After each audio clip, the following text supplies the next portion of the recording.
أعوذ بالله من الشيطان الرجيم بسم الله الرحمن الرحيم خش عن أبصارهم يخرجون من الأجداث كأنهم جراد منتشر مهطعين إلى الداع يقول الكافرون هذا يوم عسر كذبت قبلهم قوم نوح فكذبوا عبدنا وقالوا مجنون وازدجر فدعا ربه أني مغلوب فانتصر ففتحنا أبواب السماء بماء منهمر وفجرنا الأرض عيونا فالتقى الماء على أمر قد قدر وحملناه على ذات ألواح ودسر تجري بأعيننا جزاء لمن كان كفر صدق الله العلي العظيم. അടുത്ത ആയത്തും കൂടെ കേട്ടോ. ശരിക്കിത് നമുക്ക് അവസാനിപ്പിക്കണമെന്നുണ്ടെങ്കിൽ തജ്രി ബിഅയുനിനാ ജസാഅൻ ലിമൻ കാന കുഫിർ വലഖദ് തറക്നാഹാ ആയതൻ ഫഹൽ മിൻ മുദ്ദക്കിർ സദഖല്ലാഹുൽ അലിയുൽ അലീം. 15ാമത്തെ ആയത്ത് വരെ. ഓക്കേ, ഒന്നുകൂടെ നോക്കിക്കോളൂ.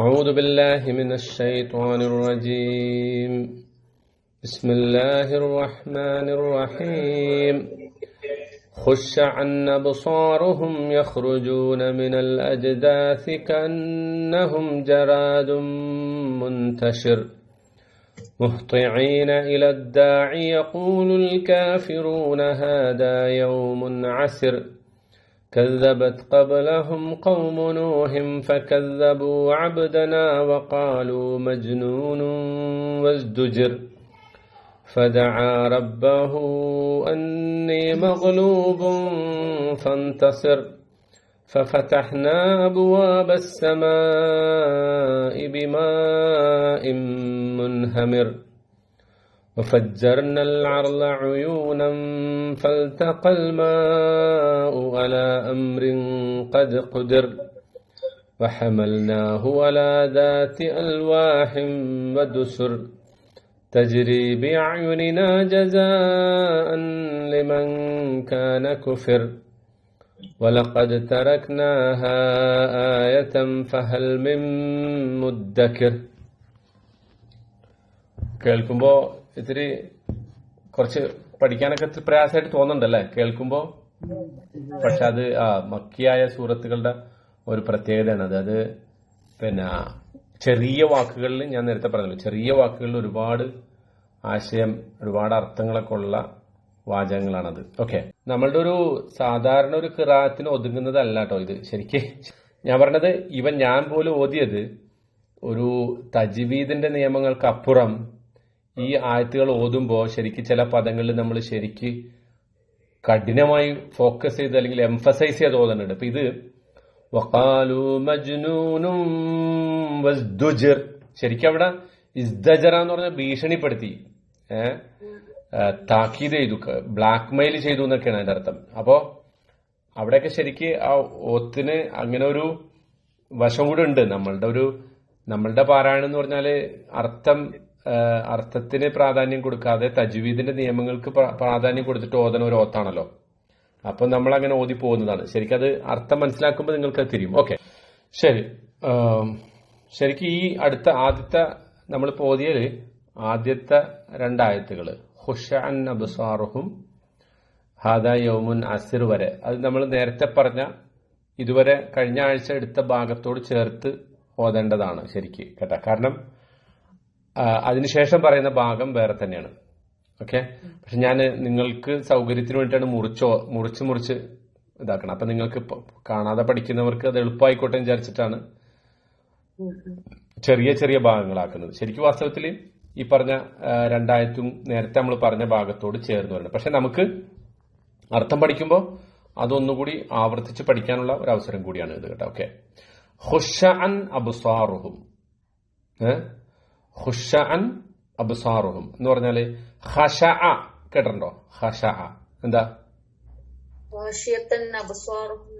അത് തന്നെ നമ്മൾ പഠിച്ചിട്ടുണ്ട് അല്ലെ. വുജൂഹു യൗമഇദിൻ ഖാശിഅ എന്താ അർത്ഥം? പേടിക്കുക.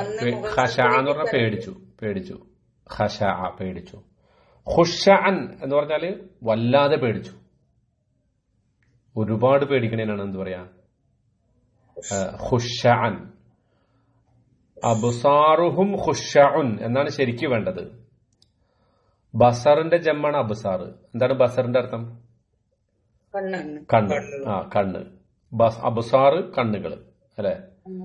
വല്ലദീ ജഅല ലക്കുമുസ് സമഅ വൽ അബ്സാറ വൽ അഫ്ഇദ ഖലീലൻ മാ തശ്കുറൂൻ. ഏത് സൂറത്തിലാ? സജദയിലുണ്ട്. അതെ. ഓക്കെ. അപ്പോ അതിന്നാണ് അബ്സാർ അല്ല, അതാണ് ബസർ കണ്ണുകൾ. അബ്സാറുഹും ഖുശഉൻ എന്നാണ് ശരിക്കും പറയേണ്ടത്. അവരുടെ കണ്ണുകൾ പേടിച്ചരണ്ടിരിക്കും. പക്ഷെ ഖുശഅൻ അബ്സാറുഹും എന്ന് പറയുമ്പോ അതിലൊരു സ്ട്രെസ് ഉണ്ട്. എന്തിനാണ് സ്ട്രെസ് ചെയ്യണ? എംഫസൈസ് എവിടെയാ കൊടുക്കണം?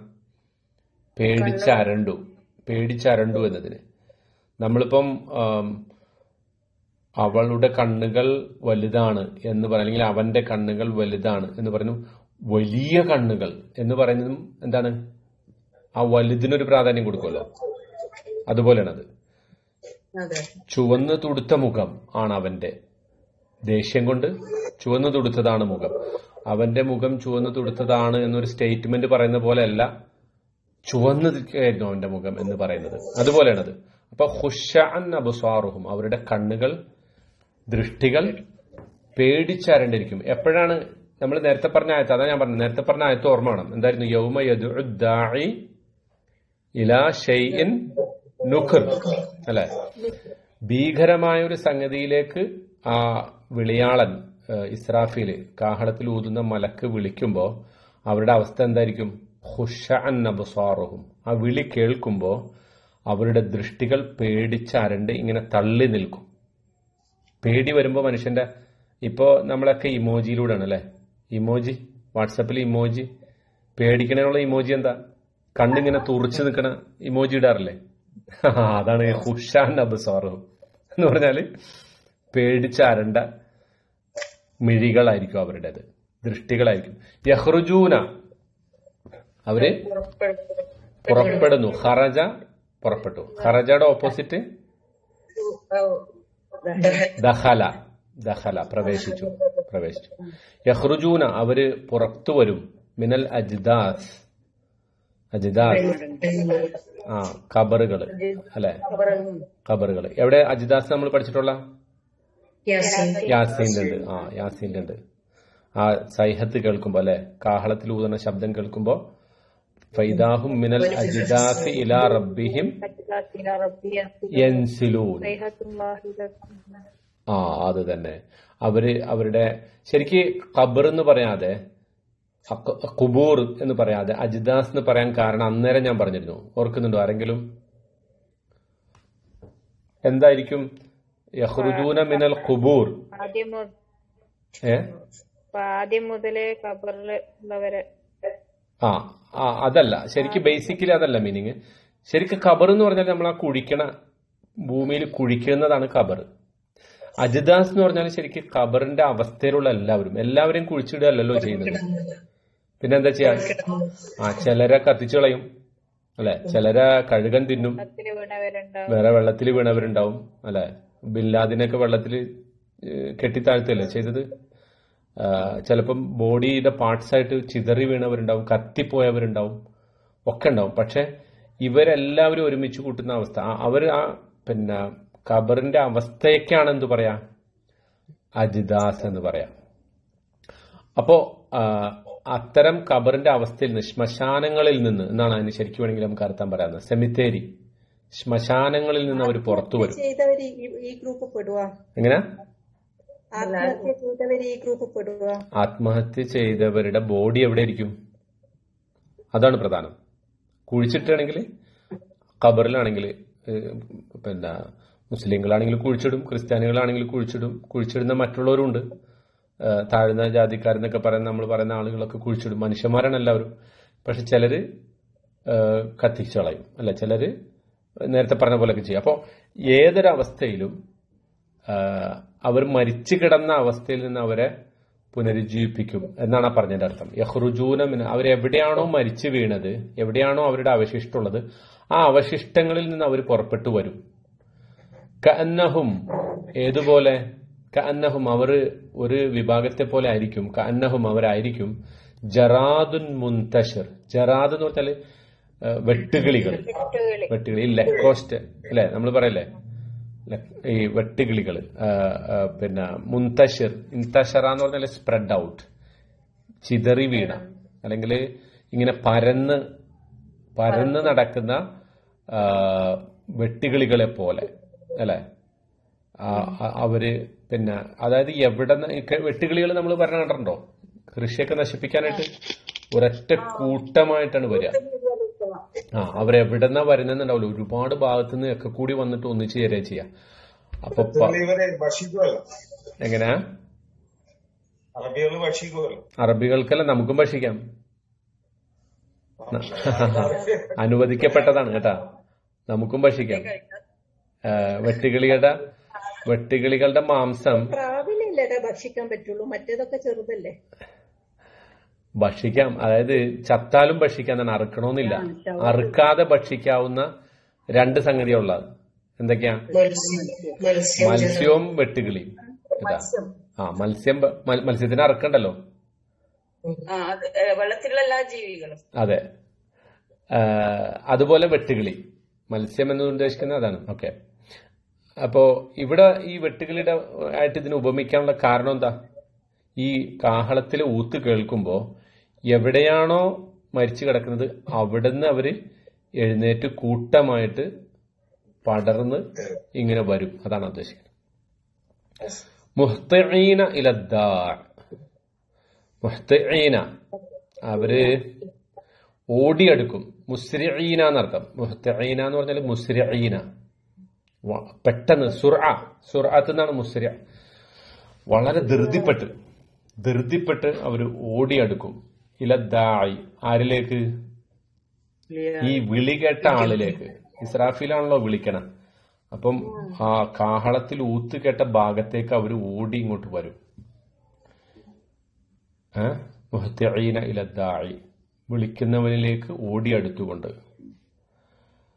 യഖൂലുൽ കാഫിറൂൻ, അപ്പോൾ നിഷേധികളായിട്ടുള്ള ആളുകൾ പറയും. നിഷേധികൾ എന്ന് പറഞ്ഞാൽ ശരിക്ക് ഈ അന്ത്യനാളിനെ തന്നെ നിഷേധിച്ചവരാണ് അവിടെ പ്രത്യേകമായിട്ട് ഉദ്ദേശിക്കുന്നത്. മൊത്തത്തിൽ എല്ലാ നിഷേധക്കാരെയും പറയും. പക്ഷെ ഇവിടെ കാഫിറൂന എന്ന് മാത്രം പറയാൻ കാരണം അവര് ഈ അന്ത്യനാളിനെ നിഷേധിക്കുന്നവരായിരുന്നു.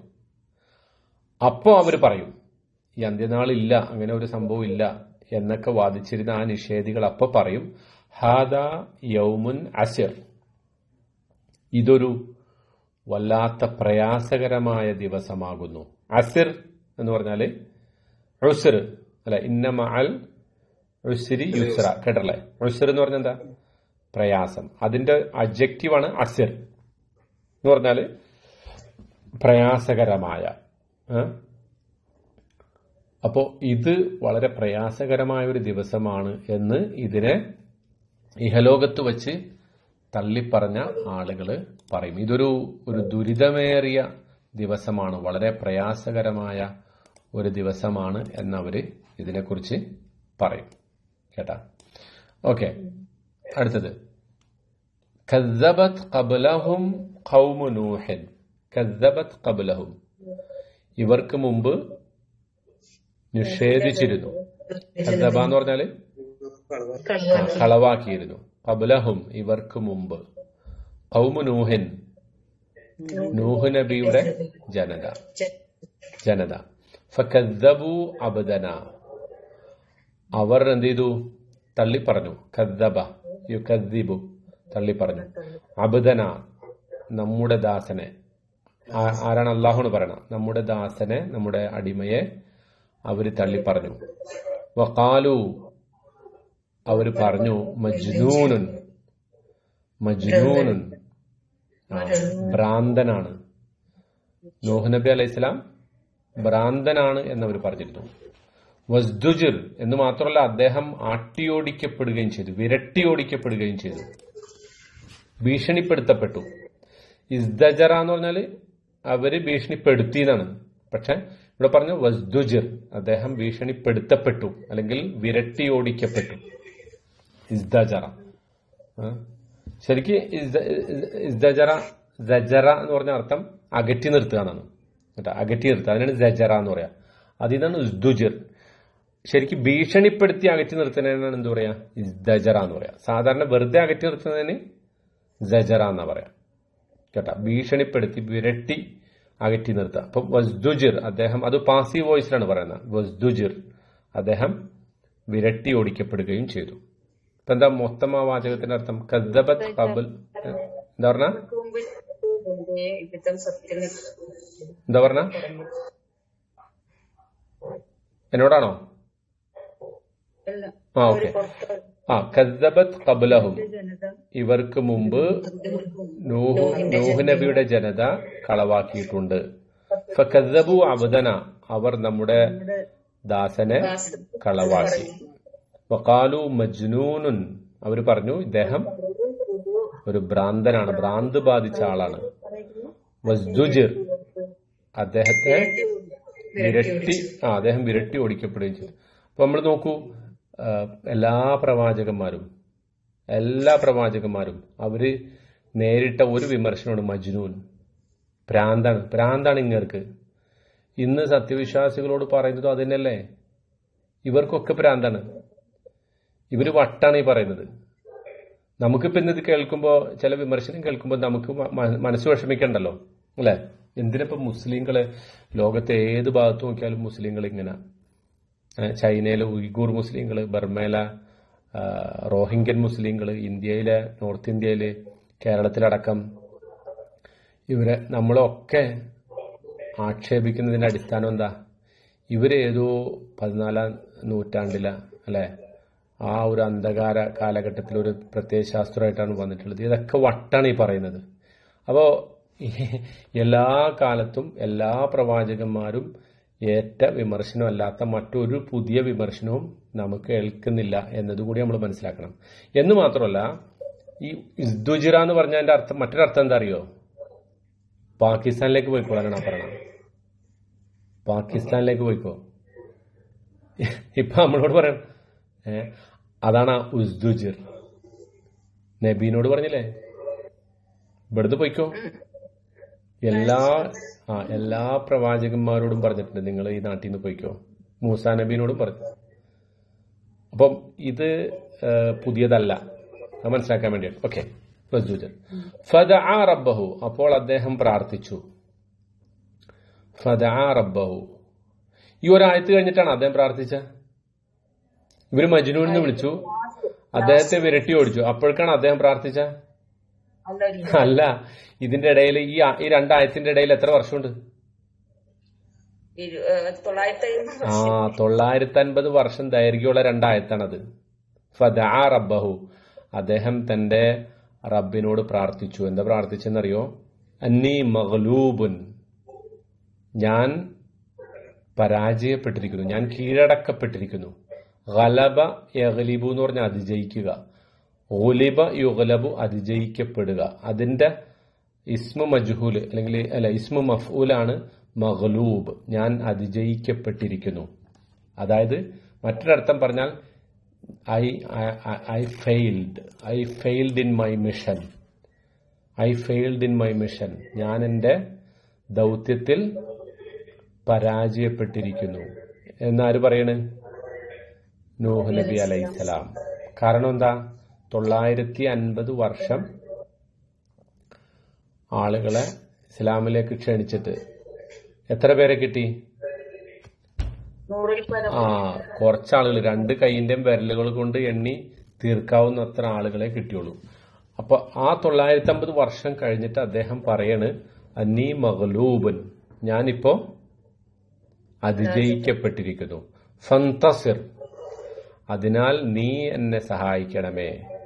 മറ്റൊരർത്ഥം നീ എന്നെ വിജയിപ്പിക്കണേ എന്ന് പറഞ്ഞാൽ നീ മറ്റവരെ പരാജയപ്പെടുത്തണേ എന്നർത്ഥം, അവരെ തോൽപ്പിക്കണേ എന്നർത്ഥം. അതാണ് ഫന്തസിർ.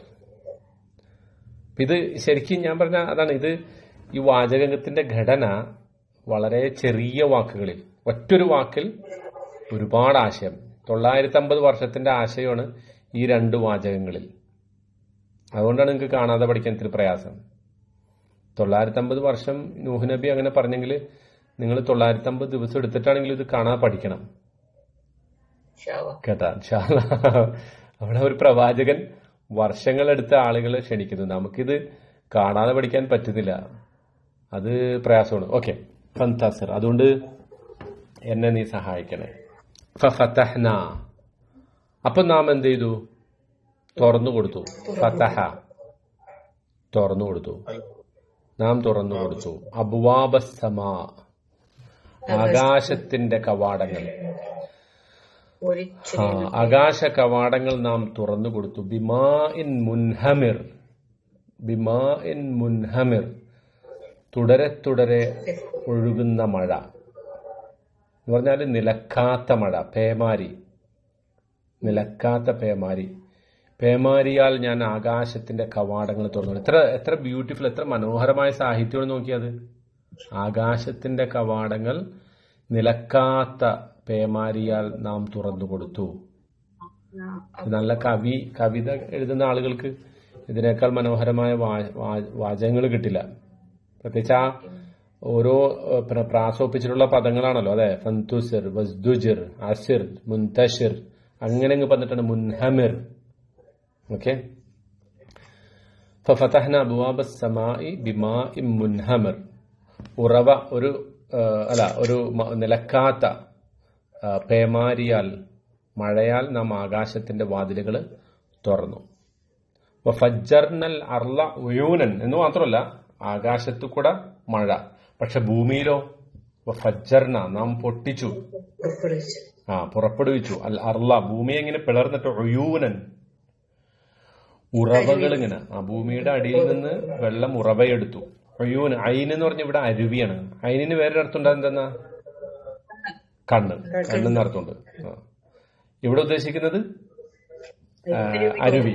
വേറെയും അർത്ഥങ്ങളുണ്ട് കേട്ടോ അയിനിന്. അയിനിന് പിന്നെ അർത്ഥമുണ്ട്. ഇപ്പൊ ഒരു വസ്തുവിന് പറയും അയിനെന്ന്.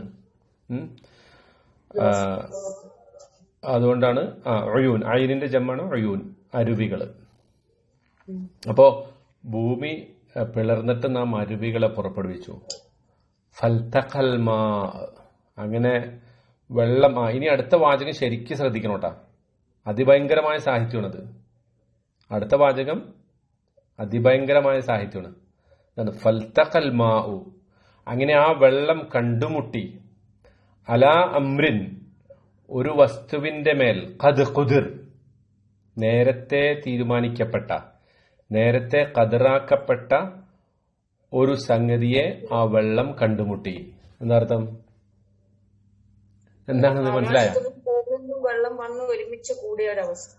ആ വെള്ളം ഒരുമിച്ച് കൂടി. പക്ഷെ ആ ഒരുമിച്ച് കൂടിയത് എന്തിന്റെ പുറത്താണ്? ഖദ് ഖുദിർ, നേരത്തെ നിർണയിക്കപ്പെട്ട ഒരു സംഗതിയുടെ മേലാണ് ആ വെള്ളം കണ്ടുമുട്ടിയത്. എന്ന് പറഞ്ഞാല് ഇവരെ മുക്കിക്കൊല്ലാൻ വേണ്ടിയിട്ട് അള്ളാഹു തീരുമാനിച്ചിരുന്നു. എങ്ങനെ? അത് ശരി.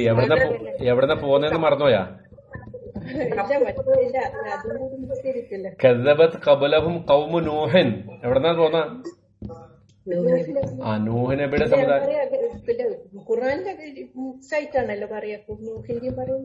ഇല്ല, അങ്ങനെ ബ്രേക്ക് ആയിട്ടില്ല, ഇതുവരെ ബ്രേക്ക് ആയിട്ടില്ല. ഇതിപ്പോ നൂഹ് നബിയുടെ ആ ചരിത്രം തന്നെയാണ് പറഞ്ഞുകൊണ്ടിരിക്കുന്നത് കേട്ടാ.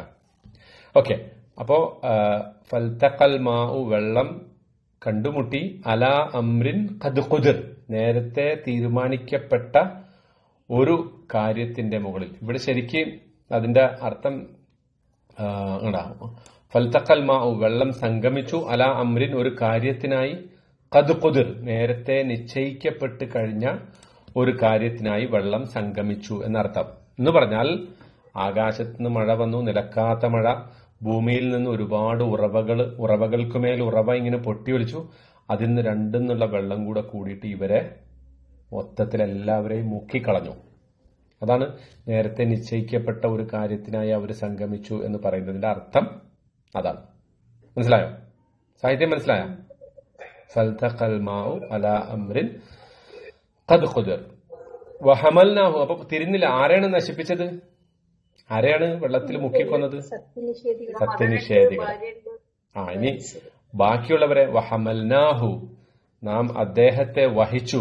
ഹമല എന്ന് പറഞ്ഞാല് ടു ക്യാരി, നാം വഹിച്ചു. ഹാമിൽ എന്ന് പറയും ആർക്ക്? Pregnant lady. സ്വന്തം വയറ്റിൽ വഹിക്കുന്ന ആളാണ്. അതിന് ഹമൽനാഹു, നാം അദ്ദേഹത്തെ വഹിച്ചു. ആരെ? നൂഹ് നബി അലൈഹി ഇസ്ലാമയെയും. അപ്പൊ അദ്ദേഹത്തോടൊപ്പമുള്ള ആളുകൾ, അത് നമുക്ക് വേറെ ആയത്തുകളിൽ നിന്ന് മനസ്സിലാക്കാം. മറ്റു പല സൂറത്തുകളിൽ അത് പറയുന്നുണ്ട്. അപ്പൊ അദ്ദേഹത്തെ നാം വഹിച്ചു. അലാ ദാത്തി അൽവാഹിൻ വദുസിർ, പലകകളും ആണികളുമുള്ള ഒരു സംഗതിയുടെ മേൽ എന്ന് പറഞ്ഞാൽ എന്തെന്നാ? അത് കപ്പല്. കപ്പലിനെ വിശേഷിപ്പിക്കാണ്.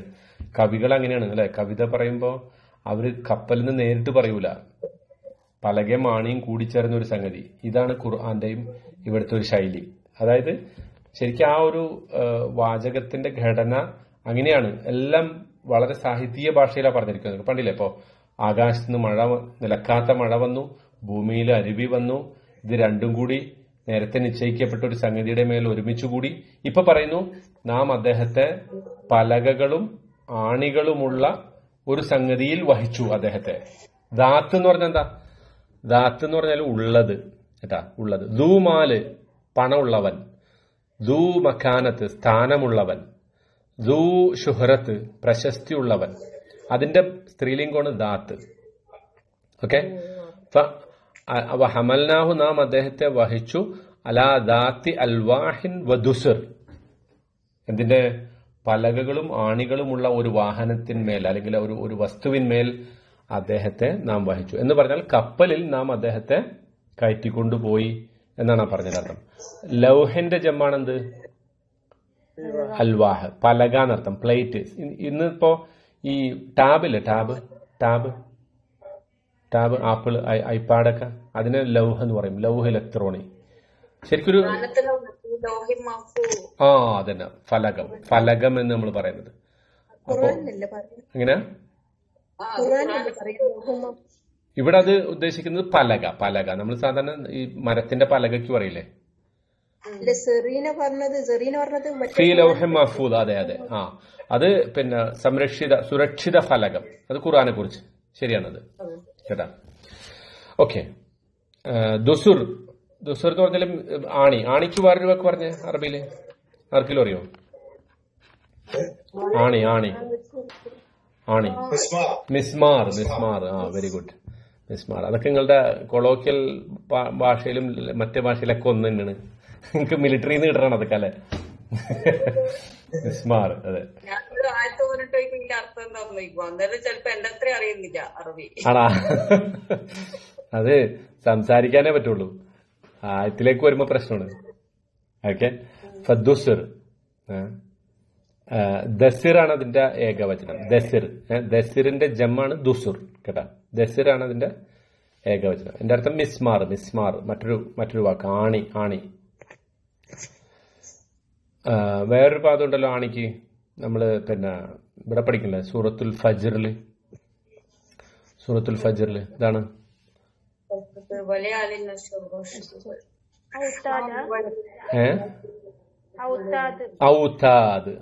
ഔതാദ്. ഈ ടെന്റുകൾ കെട്ടുന്ന ആ ആണി, വലിയ ആണി ഉണ്ടല്ലോ, അത് വലിയ ശരിക്കും ചെറിയ ആണിയാണ്. നോക്കപ്പം അറബി ഭാഷയുടെ ഒരു വിശാലതയാണത് കണ്ടോ. ചെറിയ ആണിക്ക്, കപ്പലിലടിക്കുന്ന ആണിക്ക് വേറൊരു പദം, തമ്പടിക്കുന്ന ആണിക്ക് വേറൊരു പദം, നമ്മൾ ചുമരിലടിക്കുന്ന ആണിക്ക് വേറൊരു പദം. എല്ലാറ്റിനും ഒറ്റ ആണി എന്നാണ് പറഞ്ഞ പോരെ. പക്ഷെ ആ പദത്തിന്റെ വലിപ്പം അനുസരിച്ചിട്ട് അതിന്റെ പദത്തിന്റെ അർത്ഥവും മാറും. മനസ്സിലായോ? അതാണത്. ഓക്കെ. വഹമൽനാഹു, നാം അദ്ദേഹത്തെ വഹിച്ചു. അലാ ദാത്തി അൽവാഹിൻ വദുസുർ, പലകകളും ആണികളുമുള്ള ഒരു വസ്തുവിൽ എന്ന് പറഞ്ഞാൽ ഉദ്ദേശിക്കുന്നത് കപ്പലിൽ. ഓക്കെ. പിന്നെ തജ്രീബി അയുനിന, ആ കപ്പല് അത് സഞ്ചരിക്കുന്നു. സഞ്ചരിക്കുന്നു. ബി അയുനിന, നമ്മുടെ കൺമുന്നിൽ എന്ന് പറഞ്ഞാൽ നമ്മുടെ മേൽനോട്ടത്തിൽ. ആ കപ്പൽ എങ്ങനെയാ പോയത്? ശരിക്കും നോക്കൂ, നൂഹ് നബി അലൈഹി സ്വലാം എങ്ങനെയാണ് ആ കപ്പൽ ഉണ്ടാക്കിയത്? അദ്ദേഹം ബേസിക്കലി ഒരു ആശാരിയല്ല, അല്ല, ഒരു കാർപ്പന്റർ അല്ല. അദ്ദേഹത്തിന് അതുവരെ കപ്പൽ ഉണ്ടാക്കാൻ അറിയില്ല. മറിച്ച് അള്ള പറഞ്ഞു കപ്പൽ ഉണ്ടാക്കിയോ, ഉണ്ടാക്കി. മഴവെള്ളം വന്നപ്പോ എല്ലാവരും അതിൽ കയറിയിരുന്നു. പിന്നെ അത് സഞ്ചരിച്ചത് ആരുടെ കൽപ്പന പ്രകാരമാണ്? ആ കപ്പൽ മൊത്തം സഞ്ചരിച്ചത് അള്ളാഹുവിന്റെ കൽപ്പന പ്രകാരം. അതാണ് ഇവിടെ തജ്രീബി അയുനിന, നമ്മുടെ മേൽനോട്ടത്തിൽ, നമ്മുടെ കൺമുന്നിൽ ആ കപ്പല് സഞ്ചരിച്ചു. ജസാഅൻ, പ്രതികാരമായിക്കൊണ്ട്, അല്ലെങ്കിൽ പ്രതിഫലമായിക്കൊണ്ട്, ലിമൻ കാന കുഫിർ, നിഷേധിക്കപ്പെട്ട ഒരാൾക്കുള്ള പ്രതിഫലമായിക്കൊണ്ട്. നിഷേധിക്കപ്പെട്ട ഒരാൾക്ക്, അതാരാ? നൂഹ് നബി അലൈഹിസ്സലാം. നൂഹ് നബി അലൈഹിസ്സലാം തന്നെ. അപ്പോ അദ്ദേഹം നിഷേധിക്കപ്പെട്ടു എന്നതിനുള്ള പ്രതിഫലമായിക്കൊണ്ട്. ഈ ആയത്ത് മൊത്തം ഉൾട്ടാണ് വർത്താനം, അല്ലെ? ഈ സൂറത്ത് മൊത്തം നമ്മൾ കേൾക്കുമ്പോ പദങ്ങൾ കൊണ്ടുള്ള ഒരു കളിയാണത്, കേട്ടാ. ജസാഅൻ, ഇത് ഒരു ജസാക്കല്ല, നമ്മൾ പറയാറില്ല ജസാക്കല്ല, എന്താ പ്രതിഫലം നൽകട്ടെ. ജസാഅൻ, ഇത് അള്ളാഹു നൽകിയ ഒരു പ്രതിഫലമാണ്. ലിമൻകാന കുഫിർ, ആരെയാണോ നിഷേധിച്ചത്, അല്ലെങ്കിൽ ആരാണോ നിഷേധിക്കപ്പെട്ട ആ പ്രവാചകൻ, ആ പ്രവാചകനുള്ള പ്രതിഫലമായിക്കൊണ്ടാണിത്. മനസ്സിലായ? ശരിക്കും എന്തുകൊണ്ടാണ് നൂഹ് നബി അലൈഹിസ്സലാം നിഷേധിക്കപ്പെട്ടു എന്ന് പറയാൻ കാരണം? വാസ്തവത്തിൽ പ്രവാചകന്മാരൊക്കെ ഒരു അനുഗ്രഹമാണ്, അല്ലെ? ലോകത്തിന്, സമൂഹത്തിന് ഒക്കെ അനുഗ്രഹമാണ്. അവരെ നിഷേധിച്ചാൽ അത് ആ അനുഗ്രഹങ്ങളെ നിഷേധിക്കുന്നതിന് തുല്യമാണ്. മനസ്സിലായോ? അപ്പൊ പ്രവാചകന്മാർക്ക് ശേഷം ഇസ്ലാമിക സമൂഹം, മുസ്ലിം സമൂഹം അള്ളാഹുവിന്റെ ദീനിനെ പ്രചരിപ്പിക്കുമ്പോൾ ഈ മുസ്ലിം സമൂഹത്തെ, ആ നല്ല മനുഷ്യരെ നിഷേധിക്കുന്നത് ഈ പ്രവാചകന്മാരെ നിഷേധിക്കുന്നതിന് തുല്യമാണ് എന്ന് ഈ ലോകത്തിലെ ആഗോള സമൂഹം മനസ്സിലാക്കണം എന്ന പാഠം കൂടി ഈ ഖുർആനിലുണ്ട്. മനസ്സിലായോ? ഈ ആയത്തിലുണ്ട്. അതുകൊണ്ടാണ് അങ്ങനെ പറഞ്ഞത്. അല്ലെങ്കിൽ ശരിക്ക് ജസാഅൻ ലി നൂഹ് എന്ന് പറഞ്ഞാൽ മതി ഒറ്റ വാക്കില്, അല്ലെ? നൂഹ് നബി അലൈഹി ഇസ്ലാമിക്കുള്ള ഒരു പ്രതിഫലമായിക്കൊണ്ടാണ് അദ്ദേഹത്തെയും അദ്ദേഹത്തിന്റെ അടുത്ത അനുയായികളെയും ഈ കപ്പലിൽ നാം വഹിച്ചത് എന്ന് പറഞ്ഞാൽ മതി. പക്ഷെ അത് പറയാതെ പറയുന്നത് ജസാഅൻ ലിമൻ ഖാന കുഫിർ, നിഷേധിക്കപ്പെട്ട അദ്ദേഹത്തിനുള്ള പ്രതിഫലമായിക്കൊണ്ട് നാം എന്ത് ചെയ്തു? അവരെ ആ കപ്പലിൽ വഹിച്ചു. വലഖദ് തറക്നാഹ ആയതൻ, എന്നിട്ട് നാം ആ കപ്പലിനെ ഉപേക്ഷിച്ചു. തറക്ക എന്താ? ഉപേക്ഷിച്ചു. വലഖദ് തറക്നാഹ, നാം ആ കപ്പലിനെ ഉപേക്ഷിച്ചു. ആയതൻ, എന്തായിക്കൊണ്ട്? ഒരു ദൃഷ്ടാന്തമായിക്കൊണ്ട്. ഫഹൽ മിൻ മുദ്ദക്കിർ, അതുകൊണ്ട് ആരെങ്കിലും ഉത്ബോധനം ശ്രവിക്കുന്നവരുണ്ടോ? ഇതൊരു ദിക്റായിട്ട് മനസ്സിലാക്കി, ഇതൊരു പാഠമായിട്ട് മനസ്സിലാക്കി ഉൾക്കൊള്ളുന്നവരുണ്ടോ? എവിടെയാണ് ഈ കപ്പല് ഉപേക്ഷിച്ചത് അള്ളാഹു? ജൂതി പർവ്വതം. എവിടെയാണ് ഈ ജൂതി പർവ്വതം? ഓർക്കുന്നുണ്ടോ? മധ്യതരണ്യാഴിയുടെ ഭാഗം എന്ന് വേണമെങ്കിൽ അന്നത്തെ എങ്ങനെയാ ഖുറാനിലെ ഒരു സ്ഥലം പറയുന്നുണ്ടല്ലോ. അപ്പൊ അതെല്ലാം സ്ഥിരീകരിക്കാൻ, ഇത് ഖുറാൻ അള്ളാന്റെ എല്ലാം ഇതാക്കാൻ വേണ്ടിട്ട് എന്തോ ഒരു നടന്നിരുന്നു തോന്നുന്നു, അല്ലെ? അങ്ങനെ കുറെ അതിന്റെ വസ്തവത് അലൽ ജൂതി എന്ന് ഖുറാൻ തന്നെ പറയുന്നുണ്ട്. ജൂതി പർവ്വതത്തിന്റെ മുകളിൽ ഈ കപ്പല് വന്ന് തങ്ങി. നൂഹ് നബി അലൈഹി ഇസ്ലാമയെയും ഈ അന്ന് നിഷേധികളുടെ കൂട്ടത്തിൽ പെടാതെ ഏതാണ്ട് 100-ൽ താഴെ ആളുകൾ, അവരും അതുപോലെ മൃഗങ്ങളിൽ നിന്ന് ഏറ്റവും പ്രധാനപ്പെട്ട മൃഗങ്ങളുടെ ഓരോ ഇണകളും ഒക്കെ ആ കപ്പലിലുണ്ടായിരുന്നു. ഇവരെയും കൊണ്ട് ഈ പർവ്വതത്തിന്റെ മുകളിൽ വന്നിട്ടാണ് ഈ കപ്പൽ തങ്ങുന്നത്. അത് ജൂതി പർവ്വതം, അതായത് ശരിക്ക് അന്നത്തെ മധ്യധരണ്യാഴി എന്ന് പറയുമ്പോൾ സോവിയറ്റ് യൂണിയന്റെ ഭാഗമായിട്ടുള്ള സമർക്കന്ത് ആണെന്ന് പറയുന്നുണ്ട്. പിന്നെ ഇറാഖിലെ മൂസിൽ പ്രദേശങ്ങളാണ്, മൗസിൽ എന്ന് പറയുന്ന ആ പ്രദേശമാണ് എന്ന് പറയുന്നുണ്ട്. ഏതായാലും പണ്ട് സോവിയറ്റ് യൂണിയന്റെ കാലത്ത് പോലും, അതായത് സോവിയറ്റ് യൂണിയൻ നിലനിന്നിരുന്ന കാലത്ത് പോലും ഈ കപ്പലിന്റെ പലതരത്തിലുള്ള അവശിഷ്ടങ്ങൾ, ഈ അറാറാത്ത് എന്ന് പറയുന്ന ഒരു പർവ്വത ശിഖരമുണ്ട്, പർവ്വത ശ്രേണി, ഒരുപാട് വലിയ ശൃംഖല. ജൂതി പർവ്വതം എന്ന് പറഞ്ഞ ഈ അറാറാത്ത് പർവ്വതങ്ങളുടെ ഒരൊറ്റ ഒരു ഒരു പർവ്വതമാണ്, ഈ പർവ്വത നിരകളിൽപ്പെട്ട ഒരു പർവ്വതമാണ് ജൂതി പർവ്വതം. ഇതിന്റെ മുകളിൽ എങ്ങനെ ആ പ്രദേശത്തിന്റെ പേരാ ജൂതി അല്ലല്ല, ജൂതി എന്ന് പറയുന്ന ഒരു പർവ്വതത്തിന്റെ പേരാണ്.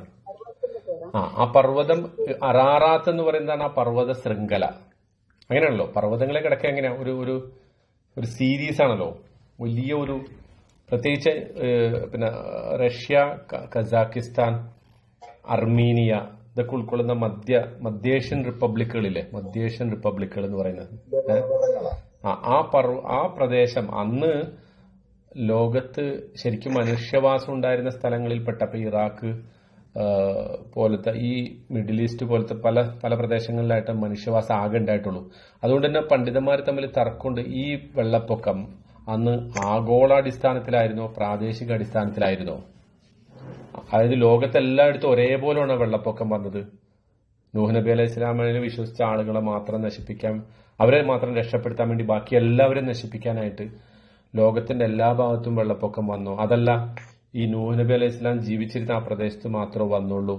അപ്പൊ അതിന് അതിന് കണ്ടെത്തിയ ന്യായം, അല്ലെങ്കിൽ അവസാനം ഒരു കണ്ടെത്തിയ നിഗമനം, അന്ന് ഭൂപ്രദേശത്ത് ആളുകൾ എവിടെയൊക്കെ താമസിച്ചിരുന്നു അവിടെയൊക്കെ ഈ വെള്ളപ്പൊക്കം വന്നിട്ടുണ്ട്. എന്നിട്ട് നൂഹ് നബി അലൈഹി ഇസ്ലാമിൽ വിശ്വസിച്ച്, അതായത് നിലവിലുള്ള സകല മനുഷ്യരെയും അള്ളാഹു നശിപ്പിച്ച്, അപ്പോ അവിടെ സ്വാഭാവികമായിട്ടൊരു ചോദ്യം വരും, ഈ നൂഹ് നബിയുടെ സന്ദേശം കേൾക്കാത്ത ആളുകളെ എന്തിനാ അള്ളാഹു നശിപ്പിക്കണമെന്ന്. അപ്പോ അന്തിമമായിട്ട് ഇതിന്റെ ഒരു എങ്ങനെയാണ് വെള്ളപ്പൊക്കം വന്നത്, ആരൊക്കെ നശിച്ചു, വേറെ ഭൂമിയുടെ മറ്റ് ഭാഗങ്ങളിൽ ആരെങ്കിലുമൊക്കെ ഉണ്ടായിരുന്നോ, അവരൊക്കെ മരിച്ചവരിൽ പെട്ടോ, ഇതൊന്നും വാസ്തവത്തിൽ കൃത്യമായി തെളിയിക്കുന്ന സംഗതികളൊന്നുമില്ല. പക്ഷെ ഒരേ ഒരു കാര്യം നമുക്കറിയുള്ളൂ, നൂഹ് നബി അലൈഹി ഇസ്ലാമിയുടെ ജനതയെ അള്ളാഹു നശിപ്പിച്ചിട്ടുണ്ട്. ഇപ്പൊ നമുക്ക് വിശ്വസിക്കാൻ പറ്റിയ ഒരു വിവരണം എന്ന് പറയുന്നത്, അന്ന് നൂഹ് നബി അലൈഹി ഇസ്ലാമിയുടെ പ്രബോധനം കേട്ട എന്നാൽ അദ്ദേഹത്തിൽ വിശ്വസിക്കാത്ത എല്ലാവരെയും നശിപ്പിച്ചു. മറുഭാഗത്ത് ജനങ്ങൾ ഉണ്ടായിരുന്നോ, അവർ പിന്നീട് ജീവിച്ചിരുന്നോ, ഇതൊന്നും നമ്മളുടെ വിഷയമല്ല. പ്രവാചകന്റെ സന്ദേശം കേട്ട് അത് ഉൾക്കൊണ്ട ആളുകളെ രക്ഷപ്പെടുത്തി, പക്ഷെ അതിനെ നിഷേധിച്ച ആളുകളെ കൊന്നു, അവരെ നശിപ്പിച്ചു.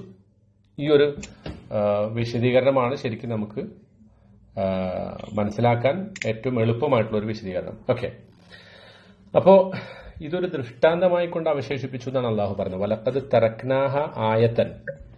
ഇതെങ്ങനെയാണ് ഇത് ദൃഷ്ടാന്തമാകണമെങ്കിൽ ഈ കപ്പൽ കാണണമല്ലോ. അത് കാണാൻ വേണ്ടിയിട്ടാണ് എന്ത് ചെയ്തു, കുറേ കാലം ഈ പർവ്വതത്തിന്റെ മുകളിൽ ഈ കപ്പൽ ഇങ്ങനെ കടന്നിരുന്നു. നൂഹ് നബി അലൈഹി ഇസ്ലാമിയുടെ കാലത്തിന് ശേഷവും, ഞാൻ പറഞ്ഞല്ലോ സോവിയറ്റ് യൂണിയൻ എന്നൊക്കെ പറയുമ്പോൾ അത് 917 സോവിയറ്റ് യൂണിയൻ ഉണ്ടാവണം അല്ലെ. അത് പറഞ്ഞ ആധുനിക കാലഘട്ടം വരെ 20-ാം നൂറ്റാണ്ടിൽ വരെ ഈ പർവ്വതത്തിന്റെ അവശിഷ്ടങ്ങൾ പല രൂപത്തിൽ ഈ പ്രദേശങ്ങളിൽ നിന്നൊക്കെ കിട്ടിയെന്നാണ് പറയുന്നത്. മധ്യേഷ്യൻ പ്രദേശത്ത് കസാക്കിസ്ഥാൻ, അർമീനിയ ഇങ്ങനെയുള്ള ഈ ഭാഗങ്ങളിൽ നിന്നൊക്കെ കിട്ടിയെന്നാണ് പറയുന്നത്. അപ്പോൾ അള്ളാഹുവിന്റെ ഒരു ദൃഷ്ടാന്തമാണത്. അതേ സന്ദർഭത്തിൽ അതൊരു ശാശ്വതമായ ദൃഷ്ടാന്തമായിട്ട് ഇപ്പൊ ഫിറൌന്റെ ബോഡിയെ കുറിച്ച് പറഞ്ഞതുപോലെ ഇതിനെക്കുറിച്ച് അള്ളാഹ് പറഞ്ഞിട്ടില്ല. എന്ത് അന്ത്യനാൾ വരെ ഇതിനെ സംരക്ഷിക്കും ഈ കപ്പലിനെ എന്ന് അള്ളാഹു പറഞ്ഞിട്ടില്ല. മറിച്ച് കുറച്ചു കാലം ആളുകൾ അത് കാണുമ്പോൾ അവർക്ക് ഓർമ്മ വരും, ഇതാ നശിച്ചുപോയ ഒരു ജനതയുടെ അടയാളമാണ് ഇത് എന്നൊക്കെ. ഈ വെള്ളപ്പൊക്കത്തിന്റെ അടയാളങ്ങൾ പോലും ഉണ്ടെന്നാണ് പറയുന്നത്. വെള്ളപ്പൊക്കം വന്നതിന്റെ അങ്ങനത്തെ ഒരു വലിയ മഹാപ്രളയം, കാരണം അത്രക്ക് വലിയ പ്രളയമുള്ളൂ. ആകാശത്തുനിന്നും മഴ ഇടതടവില്ലാതെ പെയ്യുക, ഭൂമിയിൽ എല്ലായിടത്തുനിന്നും അടുപ്പുകളിൽ നിന്നടക്കം, സ്വന്തം വീടിന്റെ അടുപ്പുകളിൽ നിന്നാണ് ആദ്യം വെള്ളം വന്നതെന്നാ പറയുന്നത്. ഫാറ തന്നൂർ എന്ന് പറഞ്ഞിട്ട് മറ്റൊരു സ്ഥലത്ത് ഖുർആൻ പറയുന്നുണ്ട്. അടുപ്പുകൾ നിറഞ്ഞു കവിഞ്ഞൊഴുകി എന്നാ പറയുന്നത്. അപ്പോൾ ഇങ്ങനത്തെ ഒരു പ്രളയം വന്നതിന്റെ ലക്ഷണങ്ങൾ ഈ അടുത്ത കാലം വരെ ആളുകൾക്ക് ലഭിച്ചിരുന്നു. ചരിത്രം പുരാവസ്തു ഗവേഷകരൊക്കെ ചെയ്യുമ്പോൾ അതൊക്കെ കണ്ടിരുന്നു. അപ്പൊ അതൊക്കെ ഒരു ആയത്തുകളാണ്, ദൃഷ്ടാന്തങ്ങളാണ് അല്ലാഹുവിന്റെ. ഇതൊക്കെ നമുക്ക് പറഞ്ഞു തരുന്നത് എന്തിനാണ് ഖുർആൻ ഈ പഴയ കാലങ്ങള് ചരിത്രങ്ങൾ പറയുന്നത്. കണ്ട ഫഹൽമി മുദ്ദക്കിർ, ഒരു ചോദ്യമാണ് ഈ ആയത്തുകൾ. നമ്മളിപ്പോ 15-ാമത്തെ ആയത്ത് അവസാനിക്കുമ്പോൾ ഖുർആൻ ഒരു ചോദ്യമാണ് ചോദിക്കുന്നത്. ഫഹൽമി മുദ്ദക്കിർ, നിങ്ങൾ ആരെങ്കിലും പാഠം ഉൾക്കൊള്ളുന്നുണ്ടോ? അതാണ് ശരിക്കും ഈ ഇത്രയും പറഞ്ഞതിന്റെ ആ മർമ്മം അവിടെയാണ്. നമ്മൾ പാഠം ഉൾക്കൊള്ളണം. വിശ്വാസികൾക്ക് ഒരു നിലക്കും പേടിക്കേണ്ടതില്ല. അവർക്ക് അള്ളാഹുവിന്റെ രക്ഷയുണ്ടാകും. അന്തിമമായ രക്ഷ വിശ്വാസികൾക്കാണ് ഉണ്ടാവുക. ഈ സംഗതിയാണ് ഖുർആൻ ആവർത്തിച്ച് പറയുന്നത്. അപ്പോൾ ഒന്നിച്ചൊന്ന് ഓടിച്ചു നോക്കിക്കോട്ടെ. നമ്മൾ ഇതുവരെ എടുത്തത് ഇന്നത്തെ ഖുശാൻ അബ്സാറുഹും, അവരുടെ ദൃഷ്ടികൾ പേടിച്ചരണ്ട് ഇരിക്കും. യഖ്റുജൂന മിനൽ അജ്ദാസ്, അവർ ശ്മശാനങ്ങളിൽ നിന്ന് അവർ പുറപ്പെടും. കഅന്നഹും ജറാദുൻ മുന്തശിർ, ഇങ്ങനെ പരന്നു കിടക്കുന്ന വെട്ടുകിളികളെ പോലെ അവര് അവരുടെ ശ്മശാനങ്ങളിൽ നിന്ന് പുറപ്പെട്ടു വരും. മുഹ്തഈന ഇലദ്ദാഇ, ഈ വിളിയാളനിലേക്ക്, വിളിക്കുന്ന ആളിലേക്ക് ധൃതിപ്പെട്ടുകൊണ്ട് അവർ ഓടിയെടുക്കും. യഖൂലുൽ കാഫിറൂന ഹാദാ യൗമുൻ അസിർ, അന്ന് അന്ത്യനാളിനെ നിഷേധിച്ച ആ നിഷേധികൾ പറയും, ഇതൊരു പ്രയാസകരമായ ദിനമത്രേ, വളരെ ദുരിതം നിറഞ്ഞ ഒരു ദിനമത്രേ എന്നവർ പറയും. കദ്ദബത് ഖബ്ലഹും ഖൗമു നൂഹിൻ, അവർക്ക് മുമ്പ് നൂഹ് നബിയുടെ സമുദായം നിഷേധിച്ചിട്ടുണ്ട്. ഫകദ്ദബു അബ്ദന, അവർ നമ്മുടെ ദാസനെ കളവാക്കി. വഖാലു മജ്നൂൻ, അവർ പറഞ്ഞു അദ്ദേഹം ഭ്രാന്തനാണ്. വസ്ദുജിർ, എന്ന് മാത്രമല്ല അദ്ദേഹം വിരട്ടിയോടിക്കപ്പെട്ടു, ഭീഷണിപ്പെടുത്തപ്പെട്ടു. ഫദഅ റബ്ബഹു, അപ്പോൾ അദ്ദേഹം 950 വർഷം ഇടവേളയുണ്ട് ആ രണ്ടായത്തുകൾ തമ്മിൽ. ഫദഅ റബ്ബഹു, തന്റെ റബ്ബിനോട് അദ്ദേഹം പ്രാർത്ഥിച്ചു. അന്നീ മഗ്ലൂബുൻ, ഞാൻ അതിജയിക്കപ്പെട്ടിരിക്കുന്നു. ഫന്തസിർ, അതുകൊണ്ട് നീ എന്നെ രക്ഷപ്പെടുത്തണം, എന്നെ സഹായിക്കണം എന്ന് അദ്ദേഹം പ്രാർത്ഥിച്ചു. ഫഫതഹ്ന, ആ പ്രാർത്ഥനയ്ക്ക് നാം ഉത്തരം നൽകി. ഫതഹ്ന അബ്വാബ സമാ, നാം അപ്പോൾ ആകാശലോകത്തിന്റെ കവാടങ്ങൾ തുറന്നു. ബിമാഇൻ മുൻഹമിർ, നിരന്തരമായി ഇടതടവില്ലാതെ ഒഴുകുന്ന വെള്ളം കൊണ്ട് നാം ആകാശലോകത്തിന്റെ കവാടങ്ങൾ തുറന്നു. വഫജ്ജർനൽ അർള ഉയൂനൻ, ഭൂമിയുടെ അരുവികൾ, ഭൂമിയുടെ ഉറവകൾ നാം പൊട്ടിപ്പിളർന്നു കൊടുത്തു, അല്ലെങ്കിൽ ഭൂമിയിൽ നിന്ന് അരുവികൾ നാം പുറപ്പെടുവിച്ചു. ഫൽതഖൽ മാഉ അലാ അംറിൻ ഖദ് ഖുദിർ, നേരത്തെ നിശ്ചയിക്കപ്പെട്ട ഒരു സംഗതിയുടെ മേൽ ആ വെള്ളം സംഗമിച്ചു.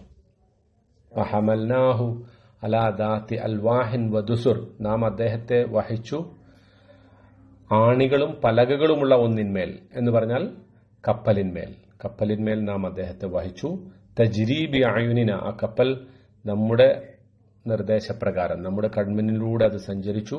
ജസാഅൻ ലിമൻ കാന കുഫിർ, നിഷേധിക്കപ്പെട്ട ആ മനുഷ്യനോടുള്ള പ്രതിഫലമായിക്കൊണ്ട്, അല്ലെങ്കിൽ അദ്ദേഹത്തിനുള്ള ഒരു സഹായമായിക്കൊണ്ട് നാം എന്ത് ചെയ്തു, ആ കപ്പലിനെ നമ്മുടെ കൺമുന്നിലൂടെ വഹിച്ചു. വലഖദ് തറക്നാഹ ആയതൻ, നാം അതിനെ ഒരു ദൃഷ്ടാന്തമായിട്ട് അവശേഷിപ്പിച്ചു. ഫഹൽ മിൻ മുദ്ദക്കിർ, അതുകൊണ്ട് ഈ ദൃഷ്ടാന്തത്തിൽ നിന്ന് പാഠം ഉൾക്കൊള്ളുന്നവർ ആരെങ്കിലും ഉണ്ടോ? ഇത്ര മനോഹരമായിട്ടുള്ളൊരു വിശദീകരണം നോക്കിയേ അല്ലെ. ഇത്രയും ഭംഗിയായിട്ട് ഖുർആൻ ഇത് പറയുമ്പോൾ ഇത് മനസ്സിലാക്കാതെ പോയാൽ, അല്ലെങ്കിൽ ഇത് മനസ്സിലാകാതെ പോകുന്ന ആളുകളുടെ നിർഭാഗ്യാവസ്ഥ എത്ര വലിയ നിർഭാഗ്യമാണ് അതെന്ന് ആലോചിച്ച് നോക്കൂ. പരിശുദ്ധ ഖുർആൻ നമ്മൾ പഠിക്കാതെ പോകുമ്പോൾ, ആരെങ്കിലും അത് മനസ്സിലാക്കാതെ പോകുന്നുണ്ടെങ്കിൽ അവരെത്ര വലിയ നിർഭാഗ്യവന്മാരാണ് എന്നതിന്റെ തെളിവാണ് ഇത്തരം ഖുർആനിക പാഠങ്ങൾ. എങ്ങനെ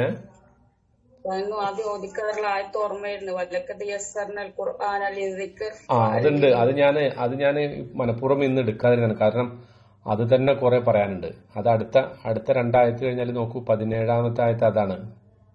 അതും കൂടി 17ാമത്തെ ആയത്ത് വരുന്നത് അതിലാണ്.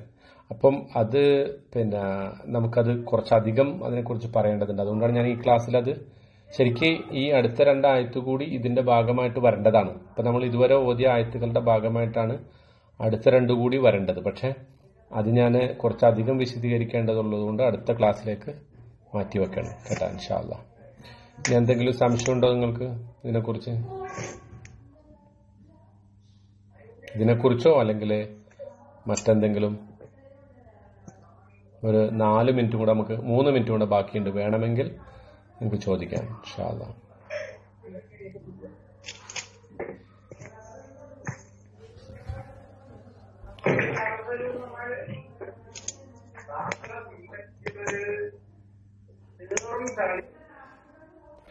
ഇപ്പോ ഇവിടെ ശരിക്ക് ഇത് നമുക്ക് ഈ ആയത്തുകളൊക്കെ കേൾക്കുമ്പോ ഇതെന്ന് മാത്രമല്ല, ഏത് ആയത്ത്, ഇപ്പൊ ഖുർആനിലെ ഈ പഴയകാല സമൂഹത്തിന്റെ ചരിത്രം, പ്രവാചകന്മാരുടെ ചരിത്രം എവിടെയൊക്കെ പറഞ്ഞിട്ടുണ്ടോ അവിടെയൊക്കെ നമ്മുടെ മനസ്സിലേക്ക് ഇന്നത്തെ കാലഘട്ടം ഓർമ്മ വരൂലേ? ഇന്ന് നിലവിലുള്ള സമകാലിക സംഭവങ്ങളോട്ട് ഇതിനൊക്കെ നമുക്ക് വ്യാഖ്യാനിക്കാൻ പറ്റും. അതാണ് ഖുർആന്റെ ഒരു ശൈലിയുടെ ഏറ്റവും വലിയ പ്രത്യേകത. അതുകൊണ്ടാണ് ഖുർആൻ ദൈവികമാണ് എന്ന് നമ്മൾ പറയുന്നത്. അതുകൊണ്ടാണ് ഖുർആൻ കാലികമാണ്. അതുകൊണ്ടാണ് ഖുർആൻ എല്ലാ കാലത്തേക്കുള്ളതാണ്. അതുകൊണ്ടാണ് ഖുർആൻ സാഹിത്യ ഭംഗിയിലും അതിന്റെ ഉള്ളടക്കത്തിലും ആർക്കും അതിജയിക്കാൻ പറ്റാത്തതാണ് എന്ന് നമ്മൾ പറയുന്നത്. അതുകൊണ്ടാണ് എം എം അക്ബറിന് ജയിക്കാൻ പറ്റുന്നത്. അതുകൊണ്ടാണ് ജബ്ബാറിന് തോൽക്കേണ്ടി വരുന്നത്. അതുകൊണ്ടാണ്. മനസ്സിലായോ? ഓക്കെ, ശരി, നമുക്ക് അവസാനിപ്പിക്കാം. അല്ലാഹു സുബ്ഹാനഹു തആല അവന്റെ വിശുദ്ധ വചനങ്ങൾ യഥാവിധി മനസ്സിലാക്കുകയും അത് പഠിക്കുകയും അത് ജീവിതത്തിൽ ഉൾക്കൊള്ളുകയും പ്രാവർത്തികമാക്കുകയും ചെയ്യുന്ന ആളുകളുടെ കൂട്ടത്തിൽ നമ്മെയും നമ്മുടെ സന്താനങ്ങളെയും നമ്മുടെ കൂട്ടുകുടുംബാദികളെയും ഒക്കെ ഉൾപ്പെടുത്തി അനുഗ്രഹിക്കുമാറാകട്ടെ. നമ്മിൽ നിന്ന് വന്നുപോകുന്ന വീഴ്ചകൾ അവൻ പുറത്തു മാപ്പാക്കി തരുമാറാകട്ടെ.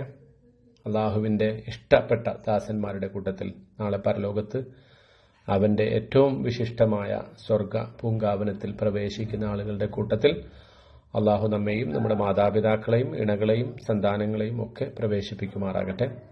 നമ്മുടെ മാതാപിതാക്കൾ മരിച്ചുപോയവർ, അവർക്ക് അള്ളാഹു മഗ്ഫിറത്തും റഹ്മത്തും നൽകി അനുഗ്രഹിക്കുമാറാകട്ടെ. ജീവിച്ചിരിക്കുന്ന മാതാപിതാക്കളുടെ തൃപ്തി കരസ്ഥമാക്കിക്കൊണ്ട് അള്ളാഹുവിന്റെ തൃപ്തി കരസ്ഥമാക്കുന്ന ആളുകളുടെ കൂട്ടത്തിൽ അള്ളാഹു നാം ഇവരെയും ഉൾപ്പെടുത്തി അനുഗ്രഹിക്കുമാറാകട്ടെ.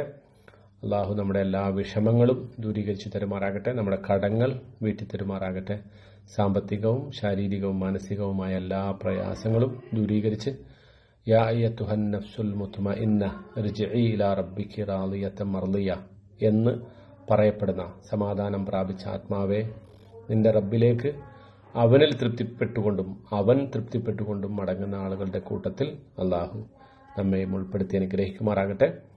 ആമീൻ ആമീൻ ബിറഹ്മതിക യാ അർഹമർ റഹീമീൻ. സുബ്ഹാന റബ്ബിക റബ്ബിൽ ഇസ്സത്തി അമ്മാ യസിഫൂൻ വസ്സലാമുൻ അലൽ മുർസലീൻ വൽഹംദുലില്ലാഹി റബ്ബിൽ ആലമീൻ. അസ്സലാമു അലൈക്കും വറഹ്മത്തുള്ളാഹി വബറകാതുഹു.